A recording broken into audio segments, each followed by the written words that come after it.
And thank you for joining us here on PM Express. And I'm pretty sure you know by now the Finance Ministry has extended the deadline for the domestic debt exchange program. And they explained that they did that because they want to engage the stakeholders, particularly the individual bondholders. Well, tonight we're going to look at the individual bondholders and others will be going to the table for a conversation with the Finance Ministry. And so what are they going to be putting on that table when they finally sit with the Finance Minister? I have with me, joining me on set. Normally I'll be standing here alone going through my touch screen with you before we sit for a conversation. But Senior Hossi is joining me now on set with a set of proposals that they will be taking to the Finance Minister once that conversation indeed happens. After that, the next 10 minutes, I will exhaust these slides with Senor, and then after that, we'll sit down and then open up the conversation. We'll bring in other institutions. As far as this domestic debt exchange program is concerned, all of them, of course, looking forward to the next 2 weeks before the deadline approaches again to see what can realistically be done within 2 weeks as far as the debt exchange program is concerned. Senor, thank you very much for joining me. Pleasure, mine. And Senor is a convener of the Individual Bondholders Forum. Senor, just before we came on air, I learned that the Finance Minister may have finally reached out to you. Yeah, they reached out to a colleague of Kwabena and indicated we invited to a meeting at 3 o'clock tomorrow. So we look forward to that meeting. Now we actually have the mountain people group and then our group practically becoming one group. So we're just one group meeting the minister. Tomorrow, okay. So finally, this is, first of all, one, you want to engage. Yep. You send the petitions asking for the engagement. You now finally have that meeting. Anybody knows what that meeting will do to you? Well, it's... What are your expectations? What are your expectations? It's a start, but, the advocacy that has gone on is what should have happened in the meetings. But I think a lot has been said. Our position is very simple. It's so clear. I think the minister knows it, but let's see. Probably, yes, it's another box we need to check to actually reach a fine resolution. I am quite confident that His Excellency the President Anado does not really want this to affect individual bondholders. Its implications are far-reaching; they are catastrophic.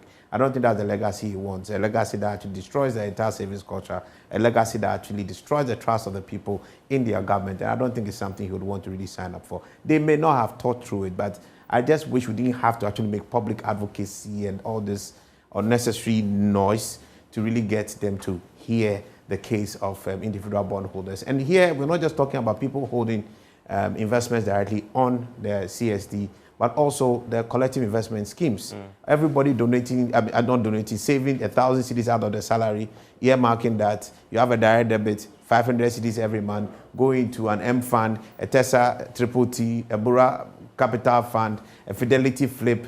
Every single body, this really has far-reaching implications. 1.3 million people, and looking at 6.5 million livelihoods, from farmers to fisher folks, to market women, to students, all right, to young families, to pensioners, to executives, both rich and poor. So it's far-reaching to politicians, both NDC and MPP.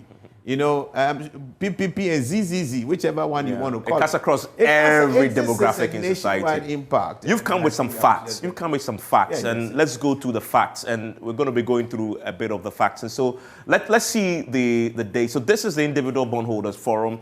The quick facts surrounding the position that they've been advocating for so long, but they're now also throwing in there some alternatives for government to consider if they really want to deal with the debt problem, which is really why we are doing an election program. So let's look at the facts.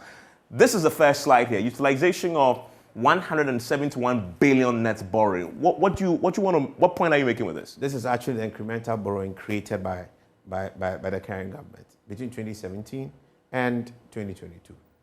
What did you use the money for? Because you say we have a debt crisis. When the government came into office, we didn't have a debt crisis. We're resolving and turning around IMF. We actually got out of IMF India when they were in office.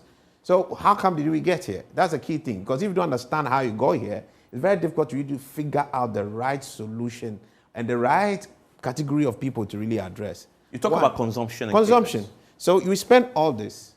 Practically, we only spent 34% of the money we borrowed, investing in capital expenditure that's supposed to spare sustainable economic What is growth. the capital expenditure? So capital, so infrastructure like roads, like good schools, not just that, but it could maybe be, what do you call it, some port infrastructure that enables commercial activity to really go. I mean, roads as well. I mean, all these add to what you call capital expenditure. These are very constructive. In a sustainable economic growth model, you actually need investment in capital. You need to improve the productivity of your labor. And that may actually give wisdom to a bit of the free SHS thinking, but it's not been well structured to yield that impact. Okay. All right. So, and then you actually need to have a strong growth in savings within the economy, because from that savings, that capital is also funded. All right. So you collect the money, and instead of you spending more of this money in capital expenditure, that will sustain the growth. So that by now, after all this money that we spend, we would rather be enjoying the benefit of it. It's like you having money. You have an option. You can go and watch Afrochella, or possibly you can actually put that money as a deposit to buy a house, depending on the number of people you want to sponsor. Somebody called me over the holidays, $10,000 a table for something. I told them, you must be crazy. I mean, I can't be doing $10,000. You could do a lot more things for me. But somebody may. So if you spend that money, go and buy a house, you take a mortgage.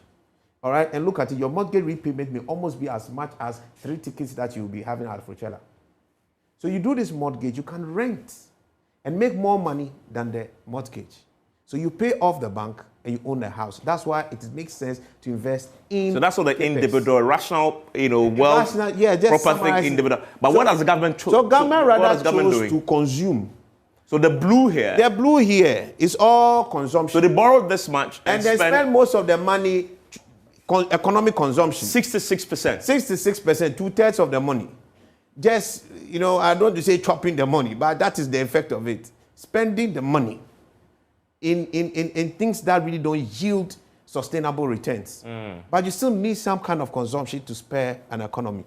You can take a decision as government, and if you look at the Keynesian theory, you can actually get in and then stimulate an economy and step back as government. You have a short-term growth. But it is the private sector's response and drive in investment, running on existing capital, sparing on implied capital, that can actually help you now sustain the growth going forward. That's how you build a proper economy. You don't keep just spending and borrowing and spending and think that you are really growing an economy. That's not what government did. Government spent. And all this has again to do with our political frame. Yeah. You promise so much, you have to deliver it. You don't really have that much revenue to deliver it, so you have to borrow. When you borrow, a lot of things you promise are more consumption-like. So you go to the next slide, and you have a good feel of some of the things. Look at the state-owned enterprise. So in other words, what did we spend the money on? Okay. We went expanding SOEs from 86 to 177. For what? So if you look at our compensation budget, you realize that between what they inherited from 2016, in 2017, at the beginning of 2017, to date, it's actually about some 260 to almost 270% increment in our compensation budget. If you look at what they want to spend in 2023, you're looking at 370% increment. Who does it? Your inflation, has it actually accumulated that over the year? Absolutely not. And I'm interested in this second one about increasing the public sector workforce from 500,000 to 900,000. From 600,000 to about 900,000. The question is, who exactly were they employing? They're employing a job for the boys. Go to any of the public sector entities, and you see how they are overstaffed. I always give this example because I'm from the petroleum sector. Joe Adoyobo, very fine gentleman. He ran Boss during Kufuor's time. He built all the tanks that are there today, and they were operating them. He had just about 69, I think, or 70 staff. The entire Boss? The entire Boss. Today, you have over 500. At the last SOE report, they had almost 500. But I know they've added more. Because everybody wants to put somebody somewhere. But people think that you take one person, it's not adding. But when you take one person, you end up with all these people. And when you end up with all these people, everybody has to take his money. Everybody has to take his benefits. But more, what is worse for the economy is that they are not being productive. So you go to Boss, you see people watching YouTube.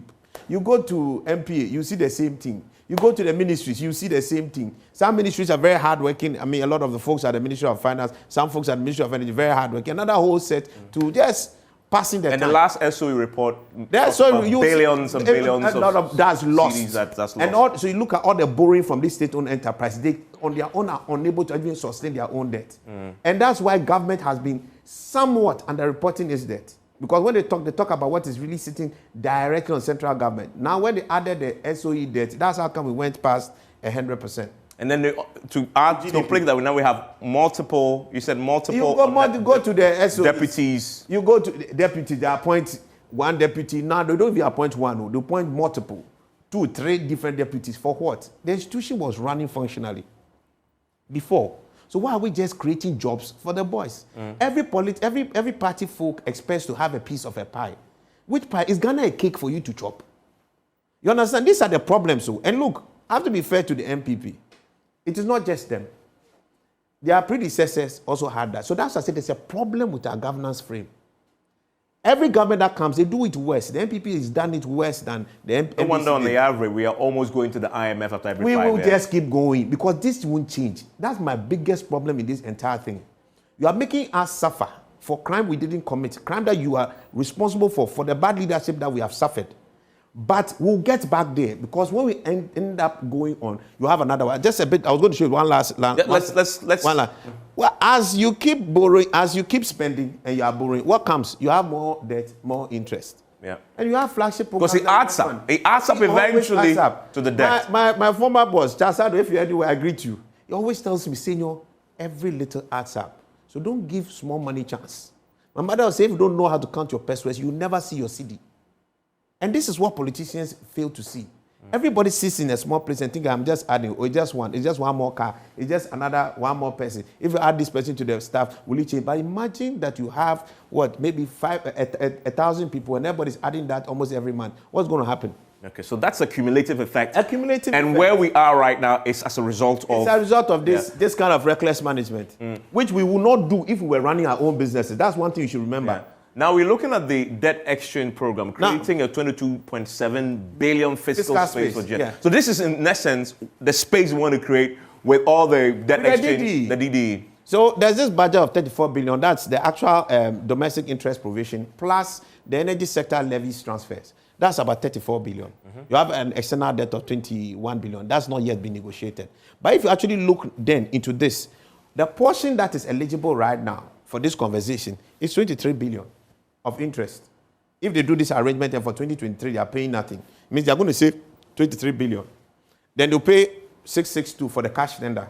You know, there's a cash tender. They say if you accept, they'll give them 2% of your money now. So if you but even that is for those whose bonds were maturing. Only those whose bonds are maturing in 2023. All right. So when you take that bit out, eventually come up with 22.78 billion. So almost 22.8 billion CD fiscal space. Now think about it. Government has gone for an expenditure approval. So when they do this, you have created more space. Either they deploy this to increase capital expenditure from the current, 27 billion, add 22 billion to it, then you are practically hitting 50 billion. What is government planning to do? They are setting themselves out for the politics. To go on a massive spend on projects and all kinds of things. Because they've just created room. They have approval for it if they want to. Nobody has come to announce that I'm going to save it and actually debit it against my budget deficit. Because the budget deficit itself has been approved as part of the budget itself. And that provision is structured in there. Practically, the budget deficit is practically what you're going to get from IMF. That's what we are doing right now. So this is a spending spree. The government has 2 last years, and he wants to blow money and be the big boy in town. You're suggesting it's okay to do it, but don't do it at the expense of people's savings and their own livelihoods. So your and my bonds, and the woman's bond who says he needs it to take care of it. That is the space that will create. They are creating more space to really go and enjoy, and then come and tell it. But you think hard about it. This is politics. Let's all be honest about it. Whichever party is in power. It is from all these projects that people have their campaign funding. Think about it. It's from all these projects that people try and then satisfy their party apparatchiks, their financiers, and also be able to also extract some funds and retain some for themselves. It's not a lie. So the more you can actually spend here, the more money that politicians really make. This is the fact. And the reality is, when the political friends, which may include me, can make. when in reality, when you're in crisis, one of the first things you can cut is capital expenditure. You may have to cut it across because some level of capital expenditure is necessary, to of course, sustain your economy. Yeah. Because last year we spent 16 billion. This year we're talking about 27 billion. So I'm saying that minimum you can maintain it. So at what 16 if we billion? maintained it? Yeah. But rather we are trying to create. We have already gone for 27 billion, which is the blue one. Yeah. But when we add this same savings, that means that we have room to chop more. For more.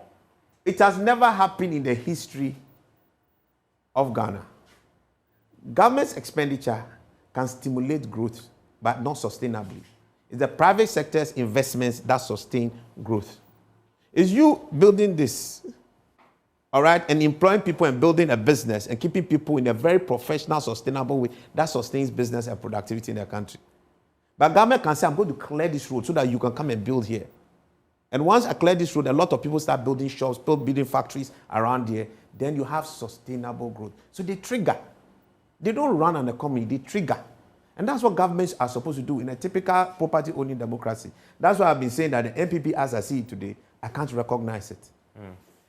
The next is... So they ask the fundamental question, are individual bond funds required? Individual bondholders funds required? Now, this bond, I repeat again, it includes the collective investment schemes. Yeah. When you put all of us together, it is 11%.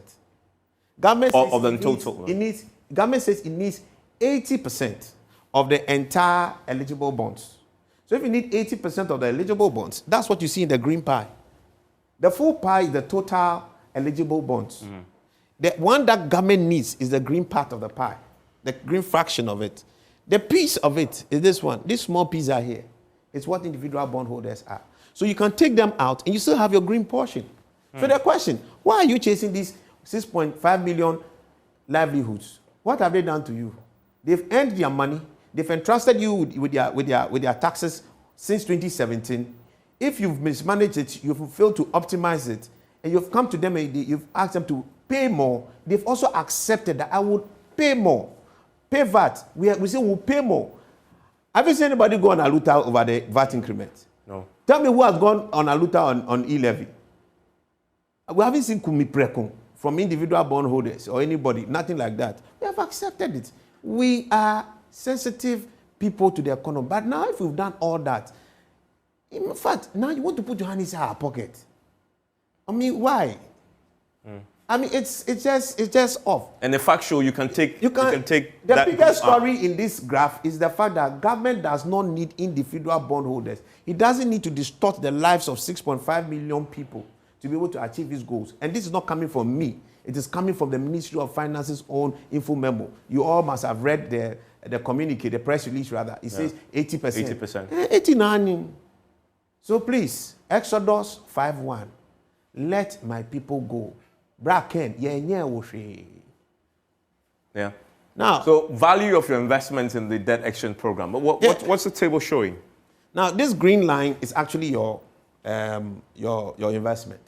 So for every 100 you put in there, if you want to go and accept the DDE, and in the best case scenario, which is not likely to happen in quite a while to come, the original coupon rates that you had on the bond are going to be maintained. So if you went into a 16.5, you keep it 16. The one that was 15.5, you keep it. The one that was 19, you keep it. The one that was 21, you keep it. You keep it just that practically government is halving the value of your investment. 50% of it is already gone. But the reality on the market is not that.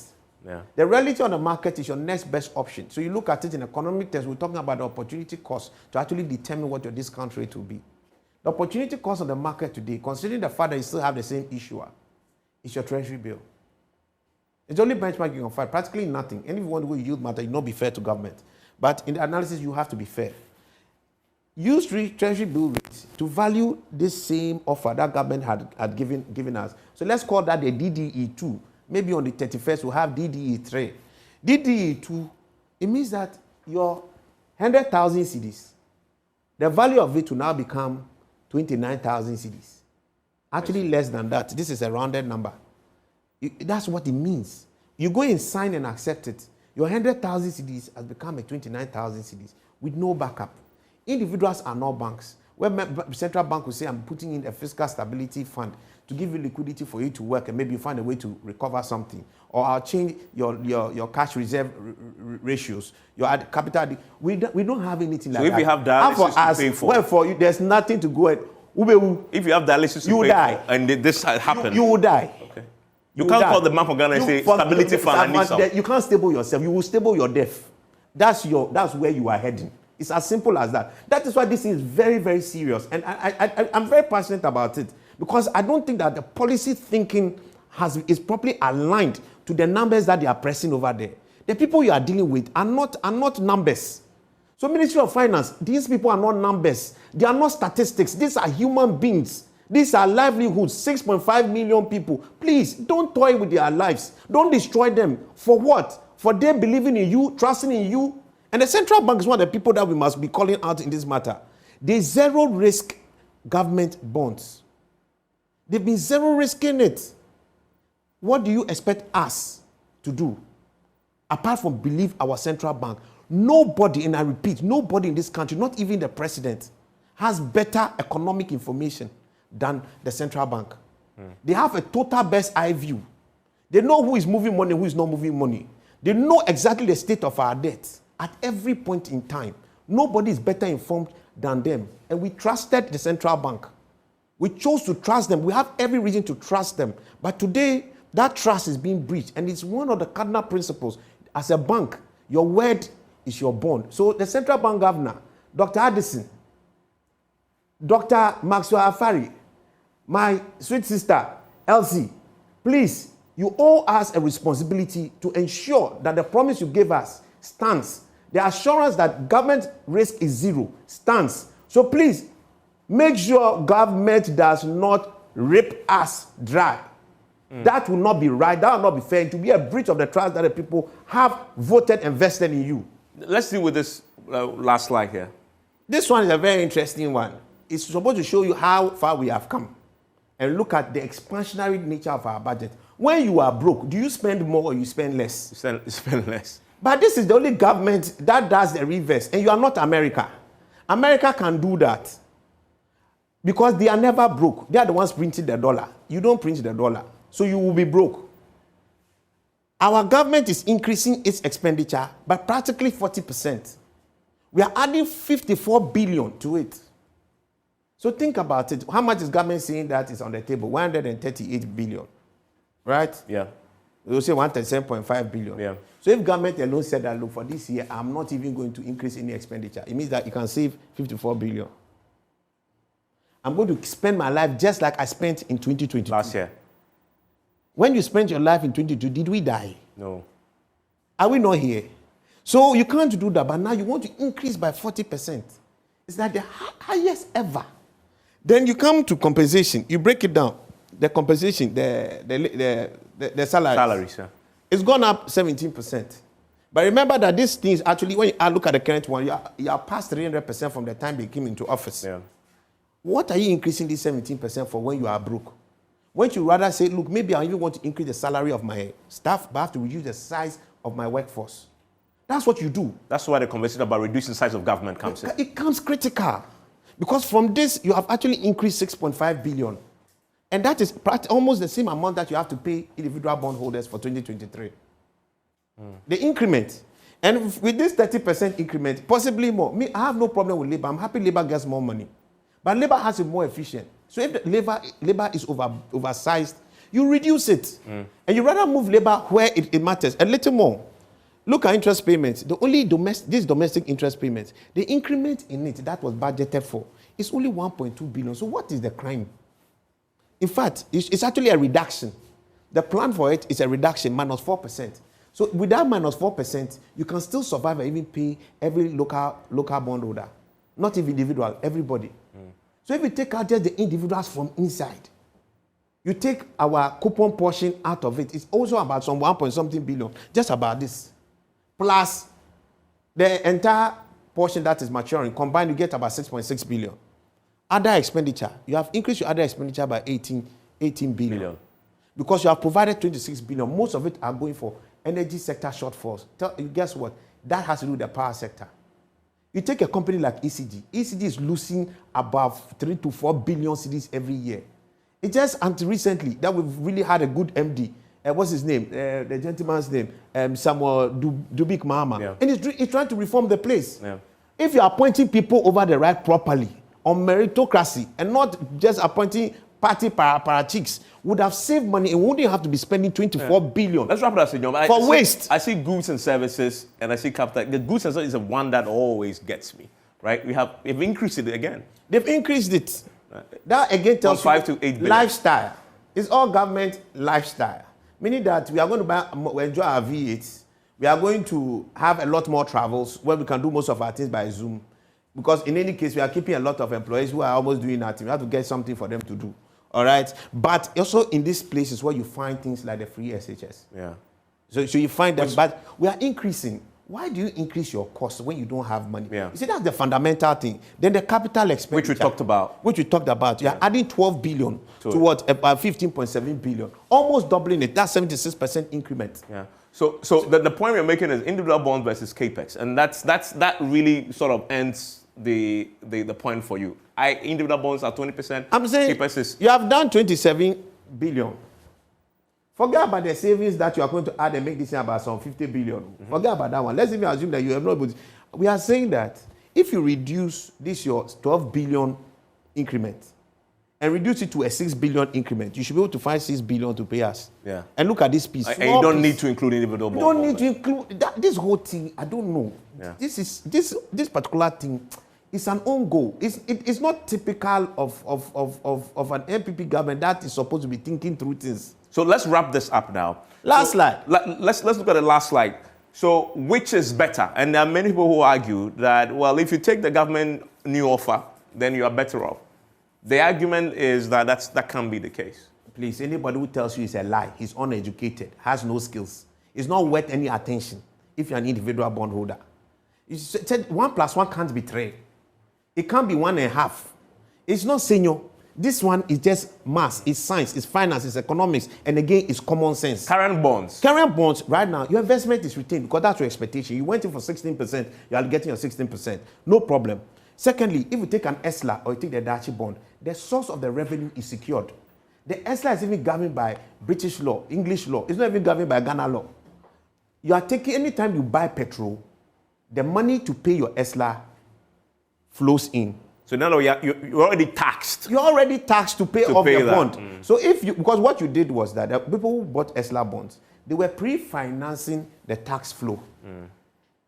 Government put in the tax to raise money to pay its debtors. But the debtors wanted the money that day. No. They said, okay, if you want that day, then let me come to Evans and I'll borrow money from Evans. And then I'll use it to pay you. Mm. Anytime the tax money comes, I'll be paying Evans small till the day that we finish. Then you have, in these current bonds, GOG, Government of Ghana has no immunity. So your rights are fully enforceable. The current bonds that individual bondholders are holding. If government refuses to pay, you can sue them. You can sue them. And suing them is not just enough because it can also be an academic exercise. Yeah. What's most important is its enforceability. Where you can actually now attach an asset. You can execute your judgment.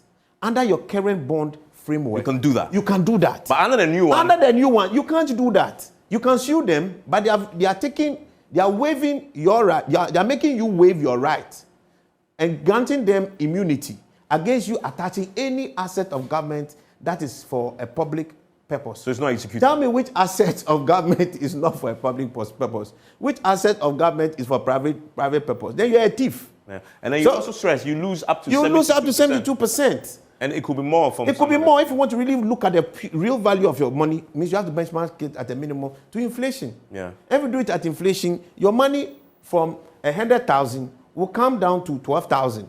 But at what do you call it? At T-bill rates as we currently see it, that one you get your 28,000. Yeah. And then GOG can refuse to pay. Yes. But you think about it. What the Ministry of Finance has done is just backloaded the entire payment. Yeah. I'm not paying you anything this year. Next year, I'll pay you 5%. So where's the rest of the money? It's after 2024, when the Minister of Finance and Nanado are not in office. So we're going to have a whole new government. Whether it's Mahama, it is Baumia, it is Alan K, it is whoever it is, a new government will come. I don't think any of these people support what's going on. Mm. You know, but guess what? When they come and tell that, look, now this thing that they put all on me, we can't pay in one time. I can't also pay. They will say, me too, I want to restructure it. They're 15 years, no. I think that we've done 2 years. The 30, let's add another 5. Yeah. You know, so me too, I'll push it to the next government. If I win the election again, I will pay you the rest. Tell me what will happen. You go and sue this government. You win your case, but you can't attach it. So you just be sitting there with raw paper. Wow. So tell me, which bond is potentially worthless? And that is why you've maintained. I say you answer that question. Keep your old bonds. Keep your old bonds, because what is potentially worthless is the new bond that you are being given. Nobody should tell you anything different. People of Ghana, there's only one set of bonds that is potentially worthless. It is the new bonds that they are bringing to you. The current ones, for some have secure cash flows, others have enforceable rights. This one, you have nothing and you lose your money, 72% at best. In reality, you lose 88.2. Massa, think twice. Shine your eyes. Well, after this, I simply tell everybody, this matter is simple. We individual bondholders, we don't have any backup anywhere. So for everybody, say no to DDD. Yeah. Say no to DDE. But government, I beg in the name of God, we haven't done you any crime. All we did for you was to trust you. So Exodus chapter 5 verse 1. Let my people go. After this break, I'll expand the conversation and bring the other institutions in. Stay with us. Introduce now Dr. Kingsley Kwabena is the CEO of the Ghana Insurance Association.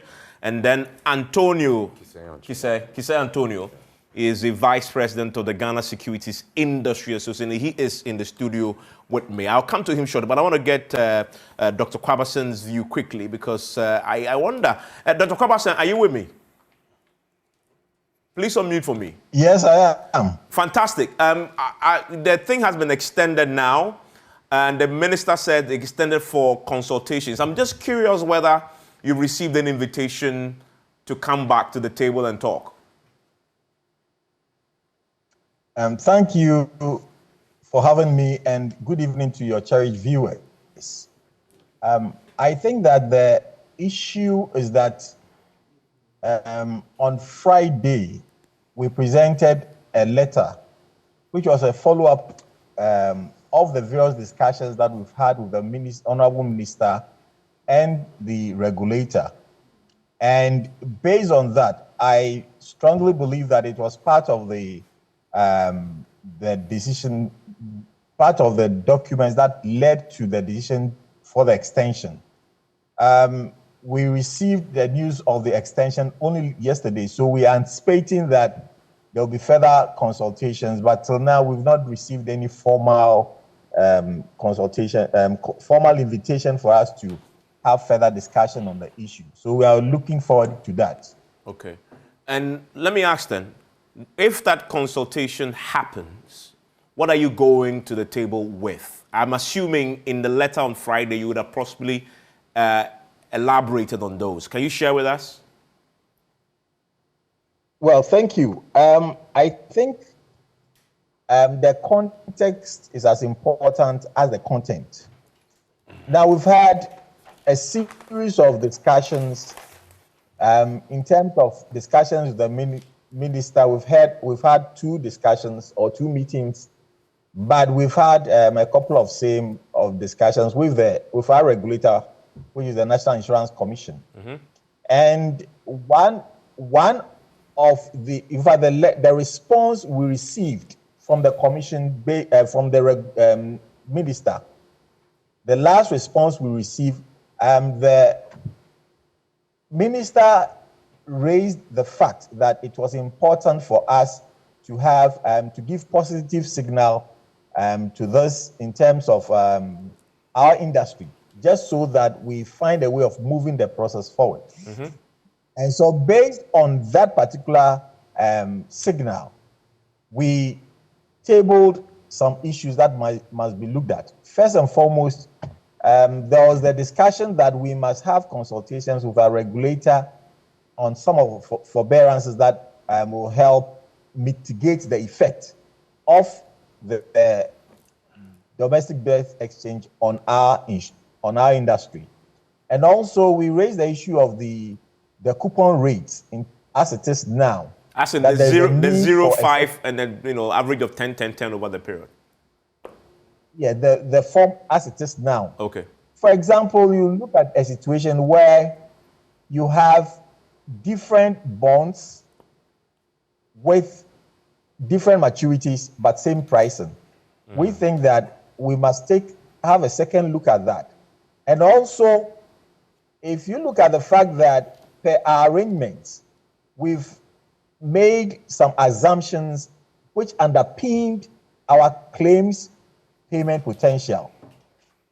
If we have that system currently, it will largely affect our ability to pay claims. Let's put it So bluntly. we made Let's put it bluntly. You will struggle to pay claims if this debt exchange program is executed in this current form. You can't pay claims. That is, in my car crashes, I can't come to you. If I come to you, you can't pay me my cover.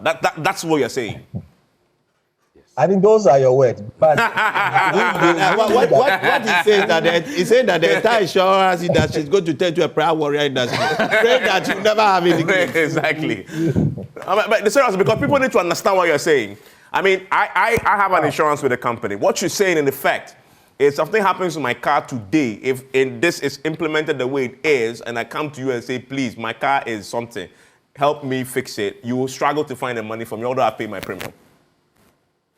Now, the reason why I said it's your word is in the context of the fact that there were also proposals from the minister in terms of what they call the emergency liquidity assistance that will help us pay claims, and also the bit about the financial stabilization that will more or less deal with the issues of the capital.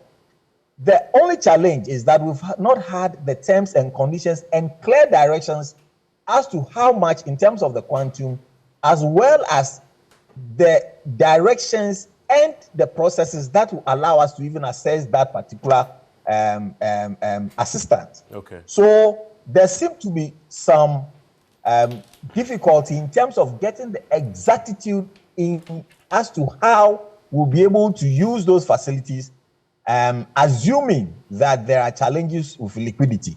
So it is upon those premises that we said that there must be broader conversation on the details as to exactly how that fund can be assessed, as well as the terms and conditions associated with those funds. So we must look at it in totality in terms of what the minister, or by extension the government, is offering as a mitigating factor to the challenges that we are likely to have in case we take the route of joining the domestic debt exchange program. Dr. Kwabena, stay with me. Form. Yeah, Dr. Kwabena, stay with me. Kisa Antonio, what's your story? At least now you have 2 weeks. Yes. Just like with the Insurance Association, we engaged severally with our regulator and met the Minister of Finance and his team a few times. And we had 6 specific requests. Okay. Top of the list was we exempt collective investment scheme. Absolutely. Which was included even before Yes. the individual bonds. Yes. No, but the minister was almost taking it out. You remember? There were engagements.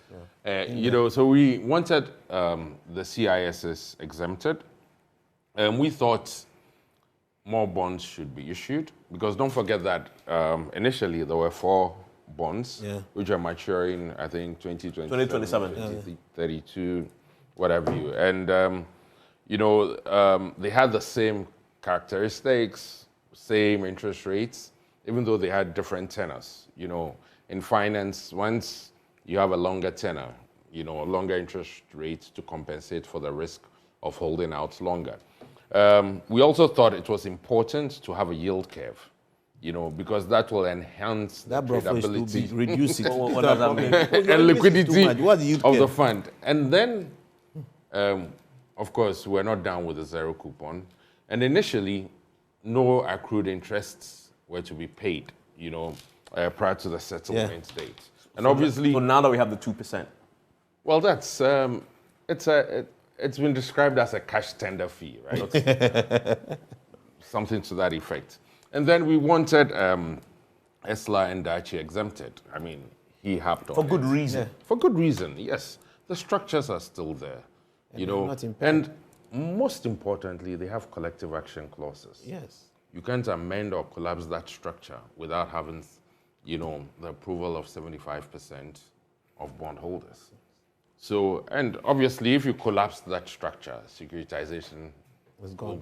will be dead. I mean, not too gone. long ago, we were talking about Japa. Yeah. We were looking to securitize mineral royalties.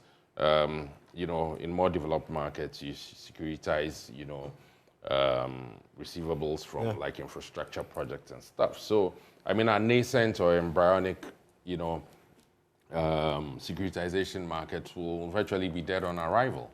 I mean, to be fair to the ministry, I mean, 3 of our asks were granted. Obviously, we have 12 bonds now. We have the yield curve. Senor doesn't want to hear that. And accrued interest, has been included. Yeah, capital. But CISs were not exempt. You understand? And currently, we have issues with the commercial terms of the bonds assets. Because based on our modeling, even the returns on this one, even though it's marginal, is actually less than what was initially offered. I see. So It's just a few basis points, but it's worse than before, you mean? yes. And you see, let's Which put things in strengthens- their proper. it's- Let's it's- put things in their proper perspective. You see, the central banks, medium-term, their main objective is to combat inflation. Inflation, Yeah. Inflation targeting. Yeah. It's inflation targeting, and the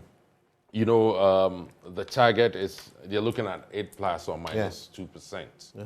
I mean, if you're getting a return of about 8%, that means there's the possibility that you could be making negative real returns going It's forward. not a possibility, that's the fact. Oh, I mean, going forward, immediately, yes, Yes. making negative real returns. Yeah.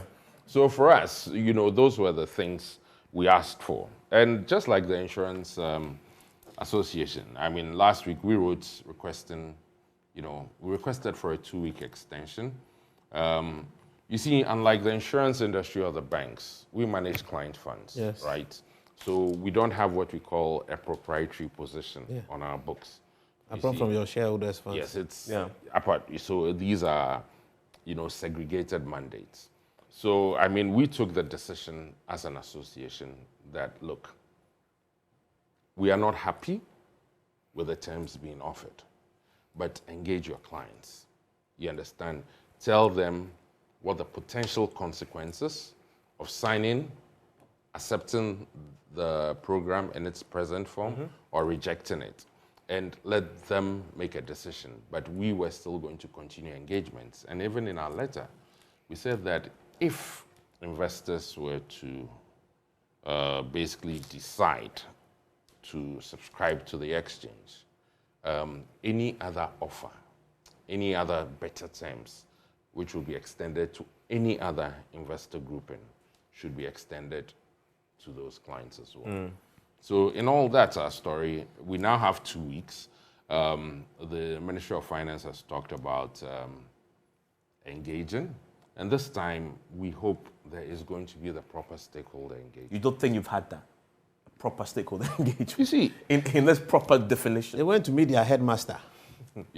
look, the way it is seen or perceived now, it's more like an imposition. That is the thing. So in position, you go meet, you have audience, you talk, you leave, you have a further meeting, a memoranda is circulated, but let us sit down. And just like my brother here did, let's have a frank, open, transparent Conversation. dialogue. You understand? Let us show what the numbers are. Look, it shouldn't be that, the crime we've done is to lend money to To trust your government. You understand? And to trust your central bank, who said that there's no risk. Let's have that open conversation so that we can all be on the same page. Let's jaw. Let's go. And I think that is what should happen within the 2 weeks. Let's take us to Essentially, wherever.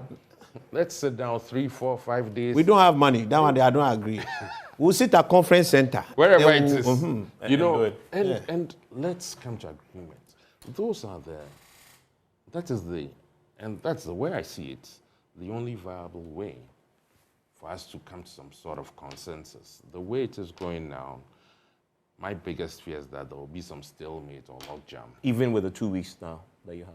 Well, if there's no proper engagement, that's what is going to happen. But as an association and as an industry, we're also cognizant of the fact that we are between a rock and a hard place. You know, the economy is at a precipice, you know, where it could go into total meltdown. And we will not want that to happen. So I think it's important that we have these engagements quickly so that we can get to some sort of consensus. But I agree that individual bondholders should be exempted, and CIS. I totally agree that our CIS investors... And let's clarify, those you represent, your clients, are those who put in 100 CDs, 500 CDs. Exactly. Oh. You see, even the bond is middle class. No, but I mean, we are covering... Like Antonio, but these are the artisans, taxi drivers... But they are part of the cocoa us. seller by the street who They are part of the wants people we the kids represent. to go to school, you know, and some of the who stories, finishes daily sales Market and brings in woman. 500 CDs. some of the stories we hear are extremely harrowing. You understand? So I mean, look, it's important. I think it's the right thing to do, and it's important. Exempt these individual bondholders, Yes. if you And broadly define as, it. Yes. The As CEO of the Dr. GIA Kwabena, said, you know, it's also important. I mean, let's talk about this financial stability fund. We still don't know how it's going to be administered. But it's been more than a month Yeah. since that was So it's put in important. We need to know. and you still that's don't why know. In it's all the important engagements you've had, did nobody to have this- broke it down for you? No, we've spoken about it, and we've requested that it's important that it's shared how this fund is going to be They haven't done so. administered. Well, I know that, you know, there are some parties who are supposed to bring monies in, but if a CIS needs liquidity. I mean, I've been here a few times, I think maybe 3 or so times, you know, where we're talking about the challenges which have bedeviled the RCISs in terms of liquidity, you know. But it's important that we know how this is administered, who qualifies, who does not qualify, you know, what the terms of money being extended to you from this fund is. So I think there's a lot to do within this 2 weeks period. Okay. And the longer this thing gets drawn out, then this proposed debt exchange starts losing all credibility. Senor, so tomorrow we are sitting down with the finance minister. What's your expectation? I expect him to just do the right thing. Like he just said, it's the right thing to do. Exodus 5:1. Let our people go. They haven't done you anything. This is their money. These are real lives. Carpenters, artisans. Yes, some CEOs are there, but you have graduates. Somebody called me today. He has put his money together. He wants to go to school. His daughter is now also going to university. He wants to go and do his master's. The money he has saved so far in his CIS is 30,000. Now you are saying he can't get it. A 62-year-old woman called me saying that on the 21st, she's 63. She can't pay her electricity bill because she's going to EDC. She can't get her money. Her husband has stroke. I mean, what kind of life is this? If you want to do policy, you must really plan and look at where you hit, where it's sustainable. So tomorrow, the first thing government must do, look at your expenditure. Tell all of us around, we'll see what we can do. But you don't come to individual bondholders and collective investment schemes and come and destroy 6.5 million lives. Yeah. Thank you very much, Senor. You see, the problem is staying in cantonments, is that you think that cantonments is Ghana. That's the problem. When you get out of your house, you go on the third road. You go to your office, air conditioning. You go, when you want to fly, 5 minutes, you're at the airport. You don't realize that the real lives that you have there are people sitting in Choco, people sitting in Nima, people sitting in Lakeside, somewhere in the corner there. And people are having real problems. People are living in shacks and they want to get out of the shacks. And the people are putting in 500 Ghana cedis.